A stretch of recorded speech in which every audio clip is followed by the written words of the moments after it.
नमस्कार बच्चों। तो हमने की थी कबीरदास की साखियाँ और अब जो हैं उनके प्रश्न उत्तर हैं। तो पहला प्रश्न इसमें है, मानसरोवर से कवि का क्या आशय है। तो प्रथम पद्यांश में हमने किया था मानसरोवर यानी मन रूपी सरोवर या हृदय रूपी सरोवर या तालाब जिसको बोलते हैं। तो मानसरोवर में कवि का आशय है हृदय रूपी सरोवर, जिसमें ईश्वरीय ज्ञान से परिपूर्ण आत्मा रूपी हंस जो है भक्ति रूपी मोती चुग रहा है और उस जल में क्रीड़ाएं कर रहा है।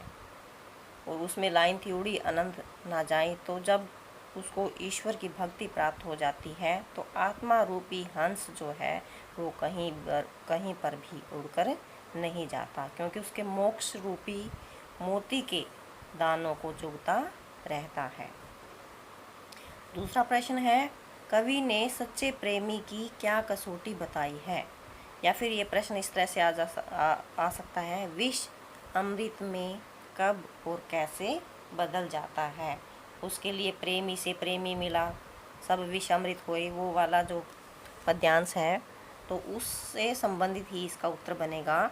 कवि ने सच्चे प्रेमी की महत्ता को बताते हुए कहा है कि सच्चे प्रेमी से मिलन होने पर मन का विष अर्थात विषय वासनाएं या दुर्वासनाएं नष्ट हो जाती हैं, विष अमृत में बदल जाता है, अर्थात सभी बुराइयां नष्ट हो जाती हैं। जो सभी हमारे अंदर दुर्गुण भरे हुए हैं वो सब खत्म हो जाते हैं। लोभ, मोह, काम, क्रोध, अहंकार, ये जो अवगुण हमारे अंदर होते हैं, अगर ईश्वर से प्रेम करने वाला कोई सच्चा प्रेमी मिल जाता है तो ये सारे ही अवगुण जो हमारे नष्ट हो जाते हैं और अच्छे गुणों का विकास होता है।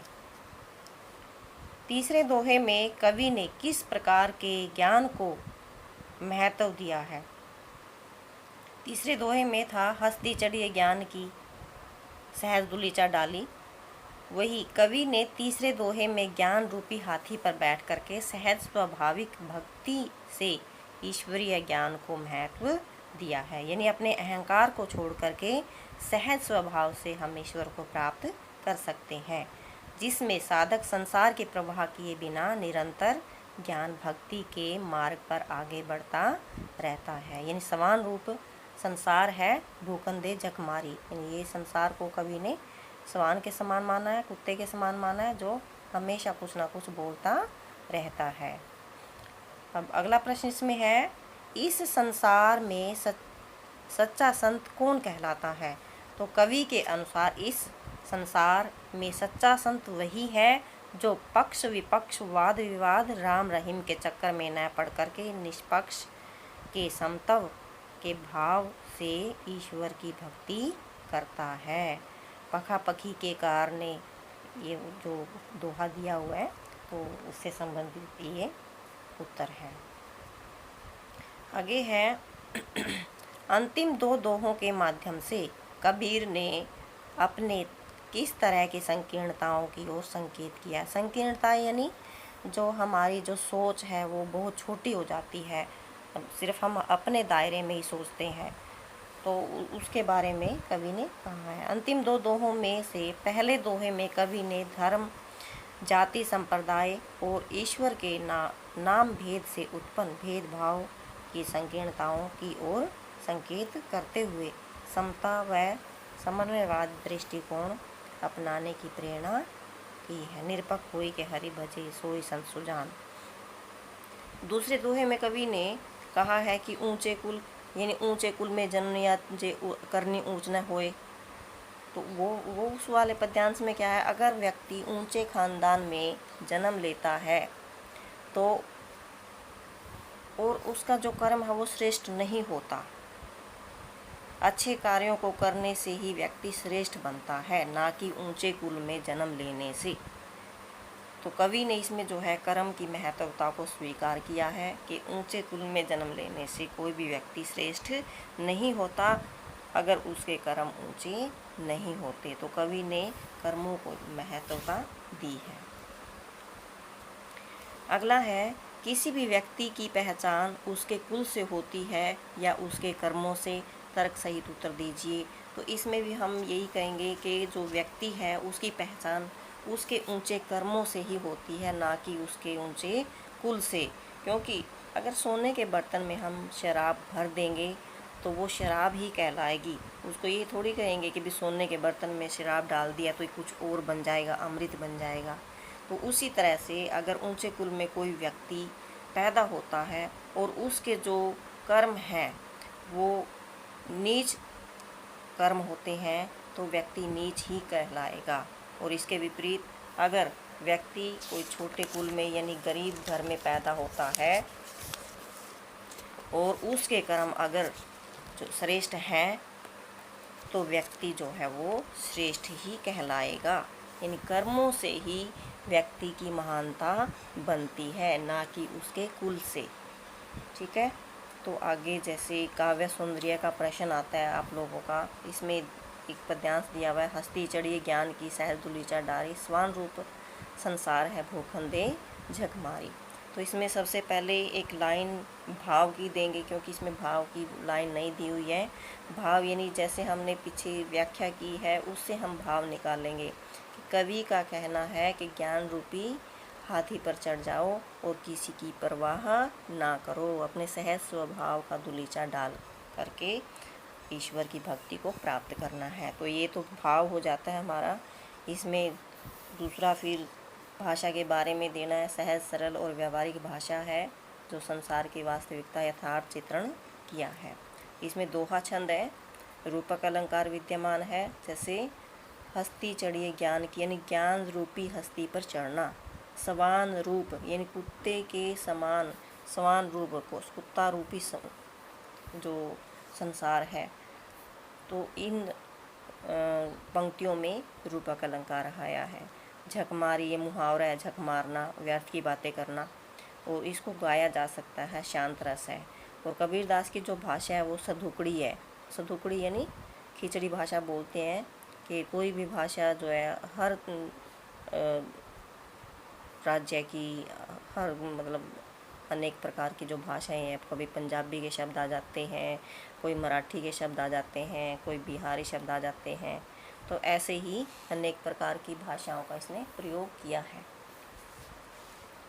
आगे हमने की थी शब्द, जो शब्द कविता है पद। इसमें जो है पहला प्रश्न है, प्रश्न नंबर 8, मनुष्य ईश्वर को कहाँ कहाँ ढूंढता है। तो मनुष्य कहाँ ढूंढता है? मनुष्य ईश्वर को बाह्य जगत में ढूंढता है, मंदिर में ढूंढता है, मस्जिद में ढूंढता है, काबा में, कैलाश में, पर्वत में आदि जगह पर मनुष्य जो है भगवान को ढूंढता फिरता है। कर्मकांड में जैसे यज्ञ वगैरह करते हैं तो उसमें ढूंढता है। योग साधना हठ योग करते हैं, कई कई दिनों तक भूखा रहते हैं। तो इन जो है इसमें मनुष्य जो है ईश्वर को ढूंढता फिरता है।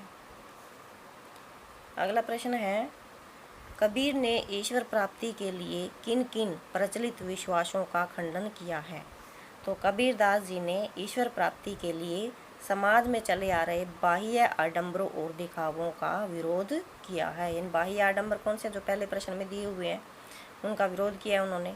उनके अनुसार ईश्वर जो है मंदिर मस्जिद में पूजा अर्चना माला जपने से नहीं मिलता। कर का मन का डाल के मन का फेर, यानी हाथ में जो मन का दिखता है उसको फेरने से परमात्मा की प्राप्ति नहीं होती, जब तक हमारा मन जो है एकाकार नहीं हो जाता। ना काबा में मिलता है, ना कैलाश में। तीर्थों की धार्मिक यात्रा से भी जो है ईश्वर की प्राप्ति नहीं होती। ईश्वर की प्राप्ति किए जाने के लिए कर्मकांड एवं योग साधनता संन्यास के मार्ग को अपनाने से भी परमात्मा की प्राप्ति नहीं होती। ये सब व्यर्थ के आडंबर और दिखावा है। प्रश्न 10वां है, कबीर ने ईश्वर को सब श्वासों की श्वास में क्यों कहा है। क्योंकि कबीरदास का मानना है, कबीरदास ने कहा है, अगर ढूंढ तो मिल जाए पल भर की तलाश में। कवि ने कहा है कि जो परमात्मा है वो सभी प्राणियों के हृदय में समाया हुआ है। तो हमें जो है कहीं मंदिर मस्जिद में जाने की ज़रूरत नहीं है। अगर परमात्मा को ढूंढना है तो अपने ही घट में ढूंढो, क्योंकि निराकार ब्रह्मा जो है वो कण कण में यानी घट घट में व्याप्त है। प्रत्येक व्यक्ति के हृदय में जो है परमात्मा का वास करता है, रहता है। कोई भी संसार में कोई भी जीवन है, सभी जो है परमात्मा, सभी की धड़कन में परमात्मा का वास है। इसलिए कवि ने कहा है कि सब श्वासों की श्वास में। आगे है, कबीर ने ज्ञान के आगमन की तुलना सामान्य हवा से न कर आंधी से क्यों की है? क्योंकि सामान्य हवा जब आती है तो कुछ भी जो है उथल पुथल नहीं मचती, लेकिन जब आंधी आती है तो क्या होता है, सब कुछ उड़ जाता है, जो है नया, कोई पुराना उड़ जाता है और उस पर नया कुछ उड़ करके आ जाता है। तो कवि ने इसलिए जो है सामान्य हवा से उसकी तुलना ना करके आंधी से की है।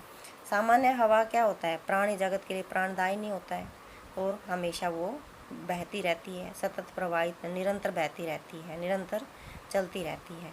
किंतु जब किसी व्यक्ति या समाज में समूल परिवर्तन की आवश्यकता होती है, तब सामान्य हवा की नहीं अपितु आंधी की आवश्यकता होती है। यानी कोई अगर परिवर्तन लेके आना है तो क्या होगा, सामान्य हवा नहीं बल्कि आंधी की ज़रूरत होती है, परिवर्तन की ज़रूरत होती है।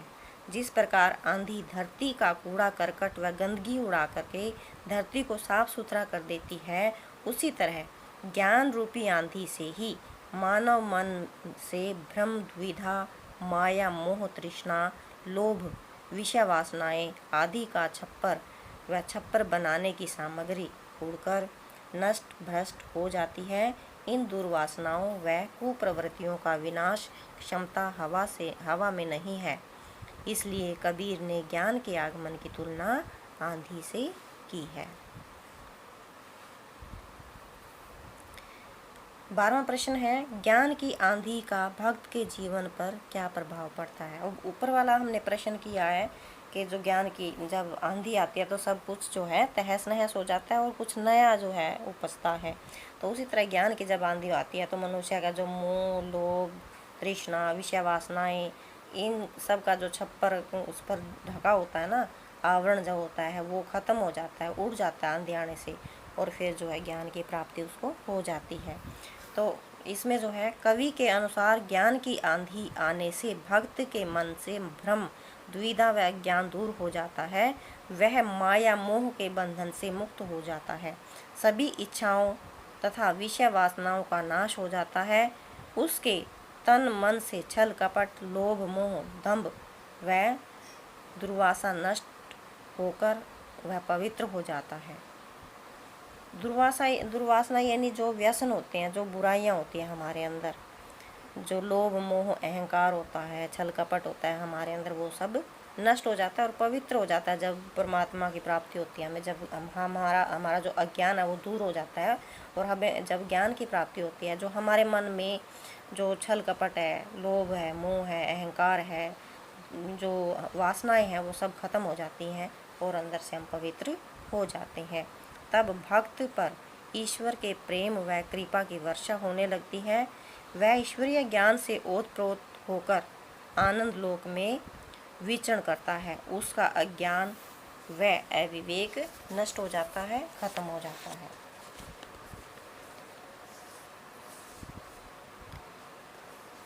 अगला प्रश्न है, भाव स्पष्ट कीजिए। हित चित की द्वैत होने गिरानी मोह बलिंडा टूटा।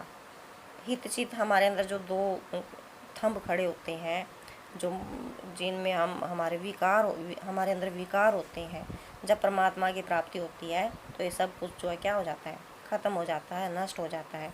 इसका हमने भाव बताना है। तो कबीर जी इस पंक्ति में यह स्पष्ट करते हैं कि ज्ञान की आंधी के चलने से मन का जो भ्रम है वो नष्ट हो जाता है। जो दुविधा रूपी दो खंभे खड़े होते हैं वो टूट जाते हैं।